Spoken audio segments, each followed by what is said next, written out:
ମା ତାରାଙ୍କ ଭକ୍ତି ଆରାଧନା ପ୍ରେମରେ ଡାକିବା। ମା ତାରା ଦୟାଳୁ କୃପାମୟୀ, ମନରେ ଭକ୍ତି କରିପାରିବେ। ମା ତାରାଙ୍କ ଭକ୍ତି ଆପଣଙ୍କ ଜୀବନରେ ସୁଖ ଶାନ୍ତି ଫେରି ଆସିବ, ବାଧାବିଘ୍ନ ଦୂରେଇ ଯିବ।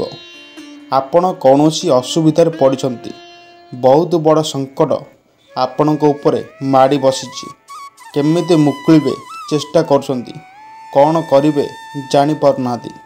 ମା ତାରା ଆପଣଙ୍କୁ ସେହି ସଙ୍କଟରୁ ଉଦ୍ଧାର କରିବ, ଆପଣଙ୍କ ଭକ୍ତି ରକ୍ଷା କରିବ। ଘରେ ଶତ୍ରୁମାନଙ୍କ ବେଶୀ ନଜର ଥାଏ, କେମିତି ଅନିଷ୍ଟ କରିବି କିମ୍ବା ଚକ୍ରାନ୍ତ କରେ।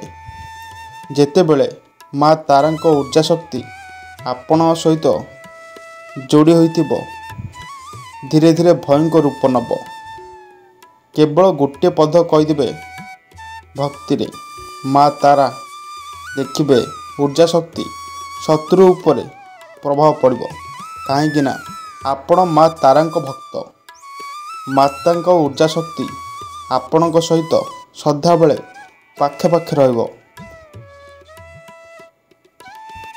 ଯେତେ କଷ୍ଟ କାମ ହେଉ ତାକୁ ସହଜ ଲାଗିବ।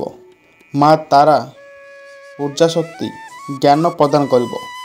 ଆଖପାଖ ଅଞ୍ଚଳରେ ବାତାବରଣ ଅଲଗା ପ୍ରକାର ମନ ଭିତରେ ଅନୁଭବ ହେବ। ମନରେ ଖୁସି ଜାଗ୍ରତ ହେବ।